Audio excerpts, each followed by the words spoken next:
Okay, so you've probably seen the headlines, right? Yellowstone, the giant supervolcano, is showing, well, alarming signs of life. But let's take a breath, dive in, and figure out what's really going on. We're going to separate the Hollywood disaster flick from the actual, fascinating science. And look, this is the big question on everyone's mind, isn't it? Is this thing about to blow? It's a totally fair question, especially when you hear about the sheer scale of what scientists have just found.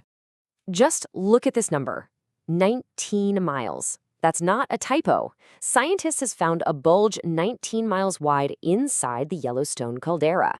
An entire patch of ground that big is, well, it's actively rising. And it's not just how wide it is, it's how fast it's moving. We're talking 20 to 30 millimeters a year. Now, that might not sound like much, but imagine a 19-mile-wide chunk of the planet steadily pushing up, year after year. So yeah, the big question is, what is causing this? All right, to get to the bottom of this, we're going to break it all down. First, we'll look at this giant bulge. Then, we'll talk about something called volcanic breathing. Super interesting stuff. After that, we'll see how scientists are keeping an eye on it, peek inside the magma chamber, talk about the actual odds, and wrap up by looking at Yellowstone's history. Let's do it. Okay, first up, the discovery that's got everyone talking. This 19-mile-wide bulge. I mean, you hear that, and your mind immediately goes to the worst-case scenario, right? It sounds like the opening scene of a disaster movie. But here's the thing. If you were hiking in Yellowstone, you wouldn't even notice it. You couldn't see it with your own eyes. It's not like a mountain suddenly popped up overnight. Think of it more like a massive, super gentle dome that's inflating so slowly, you need some seriously sensitive scientific gear to even know it's there. So, if it's not some dramatic mountain suddenly appearing, what in the world is it? Well, this is where we need to completely shift our perspective. Scientists aren't panicking. They don't see this as a warning shot for a big eruption. To them, it's a sign that the volcano is just breathing. And this really gets to the heart of it. Our first instinct, thanks to Hollywood, is to scream, disaster movie. But what the science is actually showing is something much calmer. It's a natural, cyclical process, a process geologists call volcanic breathing. So what exactly is volcanic breathing? Well, think of it like the Earth's crust taking a very, very slow motion breath, an inhale and an exhale. Deep underground, you've got heat, gas, and fluids all moving around. And as they shift, the ground way up on the surface gently rises and falls. This happens over years, even decades. It's a rhythm, a process, not a one-time emergency. Okay, I hear you. But how can they be so sure it's just breathing and not something worse? Well, that confidence comes from an absolutely incredible network of high-tech gear that is watching Yellowstone's every single move 24/7. Yeah, this is definitely not guesswork. The folks at the Yellowstone Volcano Observatory have a whole arsenal of tools. They've got GPS receivers bolted right into the bedrock that can measure movements down to the millimeter. They have satellites in space using radar to map the ground. And on top of that, they're constantly listening for earthquake patterns and basically sniffing the air for any changes in the gases coming out of the ground. And this is the key takeaway, straight from their official report. They said that even with this whole 19-mile-wide uplift going on, there are no eruption indicators in the observatory's data. Zero. Zilch. So the ground is moving for sure, but it's not showing any of the classic signs that it's getting ready to erupt. Let's lay it out side by side. It makes it super clear.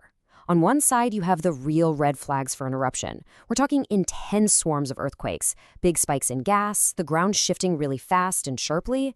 And on the other side, what we're actually seeing at Yellowstone.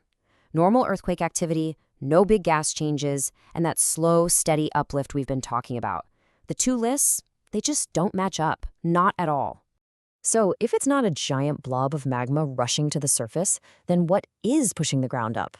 Great question. To answer that, we have to go deep underground, inside the magma chamber, and bust a pretty big myth while we're at it. We all have this image in our heads of a giant underground lake of sloshing liquid hot magma, right? The reality is totally different. The magma chamber under Yellowstone is actually mostly solid. Think of it more like a hot, crystal-packed slushy or mush. Only about 10, maybe 15% of it is actually molten rock. So, that bulge we're seeing, it isn't being caused by a massive surge of lava. It's a mix of much subtler things. You've got small bits of new molten rock coming up from way, way deep. You've got superheated water and gases expanding, and you've got the Earth's crust itself just kind of flexing from all that heat. It's less like a balloon about to pop and way more like a hot water bottle slowly puffing up. All right, let's get to the elephant in the room, the super-eruption. Even if it isn't happening right now, what are the actual odds? What are the chances of that catastrophic event that we all kind of secretly fear? Well, the scientists have run the numbers. Based on its entire history and what it's doing right now, the annual chance of a super-eruption is about 1 in 730,000. Let me put that in perspective for you. Your odds of being hit by lightning are way, way higher. So you can probably relax a little. And this chart breaks it down perfectly. The most likely thing to happen at Yellowstone in the future is absolutely nothing, just business as usual. Now, if something were to happen, the next most likely event is pretty small, contained lava flow. And way down at the bottom, the absolute least likely possibility, that's the super-eruption. And now for the last piece of the puzzle. And honestly, this might be the most reassuring part of all. This 19-mile bulge, this slow rising of the ground, it's not new. Not at all. Yellowstone has done this before. In fact, it's all part of a predictable rhythmic cycle. I mean, just look at the data from the past few decades alone. You can see the breathing pattern clear as day. The ground went up, then it went down for about 10 years. Then, around 2004, it started going up again. What's happening right now isn't some crazy, unprecedented event. It's just the latest inhale in a long, long cycle. And that's really the bottom line here. That 20 to 30 millimeter a year uplift we're seeing, it fits perfectly within what we've seen before in these past cycles. It's not abnormal, it's just Yellowstone being Yellowstone, a living, breathing, dynamic system doing what it does. I love this quote because it just nails it. The bulge isn't a countdown clock ticking towards disaster. It's more like a vital sign, like a heartbeat.